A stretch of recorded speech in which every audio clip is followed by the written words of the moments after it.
제가 말씀드린 것만 하지 않더라도 정말 실패하지 않는 투자를 할 수가 있다고 생각을 합니다. 안녕하세요. 세비티입니다. 오늘 저는 초보 투자자분들이 절대 하면 안 되는 5가지라는 주제로 여러분에게 말씀을 드리려고 합니다. 저도 정말 초보 투자자의 시절이 있었습니다. 지금 생각하면 '내가 왜 그랬을까?'라고 후회가 되는 부분들도 많더라고요. 그래서 이렇게 미리 말씀을 드리면 초보 투자자분들이 좀 더 실수를 줄일 수 있을 것 같아서 말씀을 드리려고 합니다. 우선 첫 번째는 바로 실행하지 말기입니다. 초보 투자자분들 같은 경우는 아직 제대로 지역을 보는 눈이 없고 그런 저평가된 단지를 찾기가 어려운 경우가 많습니다. 이렇게 제대로 공부가 되지 않았는데 실행부터 하려는 분들도 많더라고요. 저도 그랬습니다. 제가 한 투자자분의 특강을 듣다가 거기서 어느 지역에 어느 아파트가 좋다는 이야기를 들었습니다. 저는 그 지역에 대한 정보도 없었고 정말 공부도 되어 있지 않았습니다. 하지만 그런 유명한 분이 좋다고 하니까 정말 투자를 하면 잘 될 것 같아서 바로 그 아파트로 달려가서 집을 한 번 보고 이제 계약을 하겠다고 했습니다. 그렇게 계약서를 쓰기로 한 날 하필 매도자분이 정말 무리하게 중도금을 요구를 하셨습니다. 그때는 제가 자금이 그만큼 마련이 되어 있지 않아서 계약을 할 수가 없었습니다. 그런데 돌이켜 생각해 보면 정말 계약을 안 하길 잘했다는 생각을 하고 있습니다. 제가 계약을 하려고 했던 시점이 2018년 8월이었는데 그때 그 아파트의 가격이 3억 4천 정도였습니다.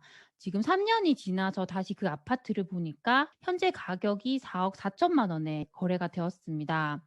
3 년이 지났는데 1억이 올랐습니다. 뭐 이렇게 1억이 오른 게 적게 오른 건 아니지만 제가 투자를 했던 다른 곳들 같은 경우는 1년 만에도 1억이 넘게 오른 곳들이 많았습니다.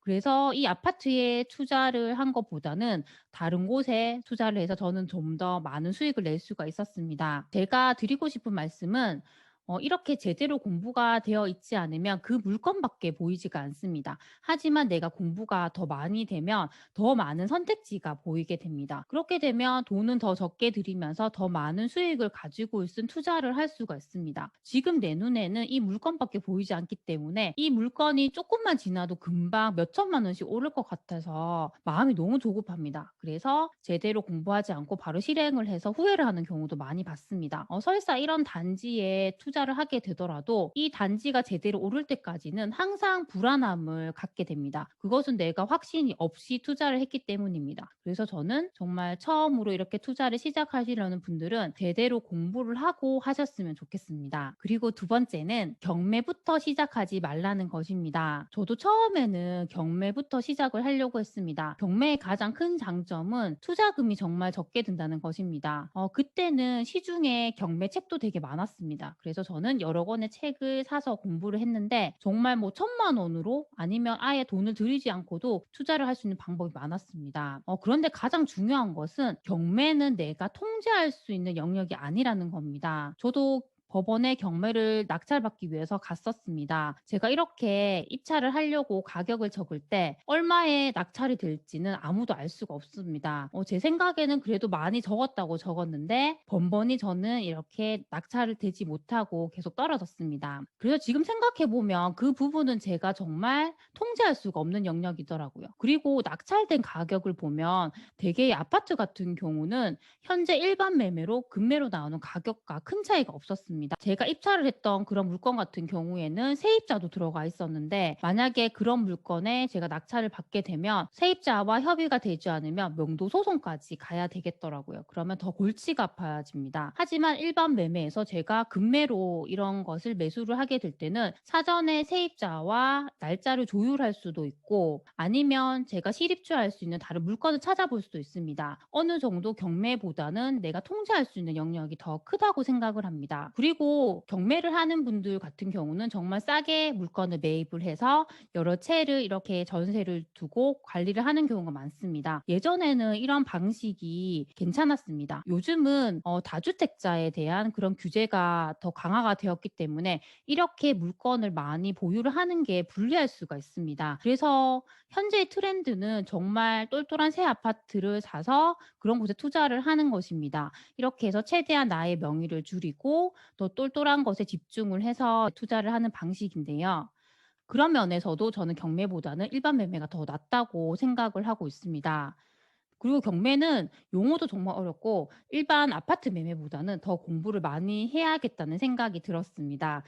물론 경매로도 정말 많은 수익을 내는 분들도 있지만 경매보다 더 쉬운 길이 있다는 것도 아셨으면 좋겠습니다. 그리고 세 번째는 돈이 없다고 포기하지 말기입니다.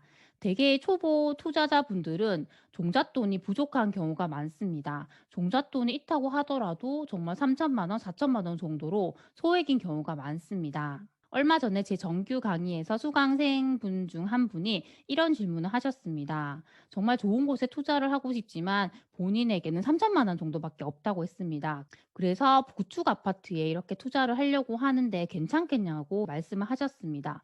저는 항상 이렇게 수강생 분들에게 말씀을 드릴 때 내 투자금으로 할 수 있는 최선의 것을 선택을 하라고 말씀을 드립니다. 그런 곳들이 훨씬 더 많이 오르기 때문인데요. 하지만 정말 내가 투자금이 없다면 그런 곳에 투자를 하고 싶어도 할 수가 없습니다. 그럴 때는 최대한 공부를 많이 해서 정말 변화가 큰 곳을 선택을 하시면 됩니다. 그 수강생이 저에게 질문을 했던 곳은 주변에 이제 재개발이 되면서 정말 변화가 될 곳이었습니다. 그래서 그런 곳은 충분히 3천만 원이라는 금액을 투자를 하더라도 나중에 수익을 볼 수 있다고 생각을 했습니다. 초보자분들 입장에서는 투자금이 많이 든다고 하면 미리 포기를 하는 경우가 많습니다. 하지만 아직도 정말 공부를 많이 하시면 소액으로 투자를 할 수 있는 곳도 있기 때문에 포기하지 마셨으면 좋겠습니다. 그리고 네 번째는 주변에 말하지 않기입니다. 초보 투자자분들을 보면 정말 열심히 공부를 해서 저평가 지역에 저평가 단지까지 찾았는데 실행하기 직전에 이제 확신이 없기 때문에 주변 사람들에게 묻는 경우가 많습니다. 그게 직장 동료일 수도 있고 가족일 수도 있습니다. 그런 분들에게 묻게 되면 부정적인 말이 나올 확률이 많습니다. 투자를 계속 해오는 분들 같은 경우는 전국의 흐름을 알기 때문에 이런 질문을 받으면 어느 정도 정확한 답변을 할 수가 있습니다. 하지만 평소에 부동산이 관심이 없는 일반 분들 같은 경우에는 이런 질문을 받으면 부정적으로 대답을 할 경우가 많습니다. 특히나 저희가 공부를 하고 있는 저평가 지역 같은 경우는 계속 몇 년 동안 하락을 했던 지역들이 많습니다.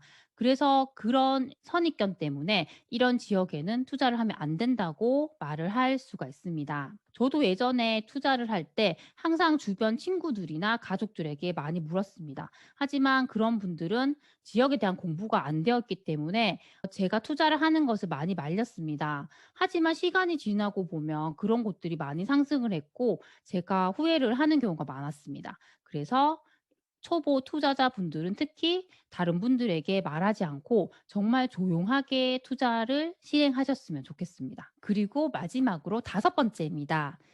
부동산 공부를 그만두지 않기입니다. 부동산 투자를 할 때는 투자금이 있어야지 정말 투자를 할 수 있고 그게 재미가 있습니다. 하지만 투자를 다 해놓고 보면 아무리 좋은 물건이 보이더라도 내가 투자를 할 수가 없습니다. 그렇게 되면 의욕이 정말 떨어지게 됩니다. 그래서 되게 초보 투자자분들을 보면 첫 투자를 해놓고 공부를 그만두는 경우가 많습니다. 하지만 이렇게 되면 정말 나중에 내가 돈이 생겨서 좋은 타이밍이 왔을 때 바로 투자를 할 수가 없습니다. 그것은 그 지역에 대한 확신이 아직까지 제대로 되어 있지 않기 때문인데요.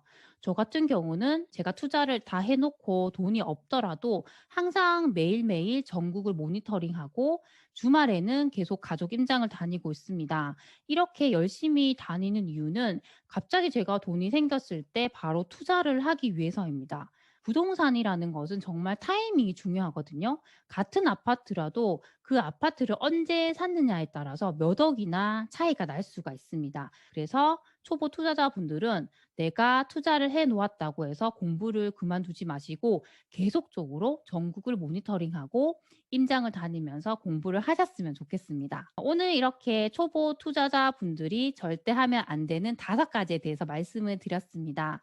비단 제가 말씀드린 것 외에도 많은 것들이 있겠지만 제가 말씀드린 것만 하지 않더라도 정말 실패하지 않는 투자를 할 수가 있다고 생각을 합니다. 그리고 이렇게 계속 현장을 보고 꾸준히 공부를 하게 되면 지금은 초보 투자자이지만 분명히 멋진 전문 투자자가 될 수 있다고 저는 확신을 합니다.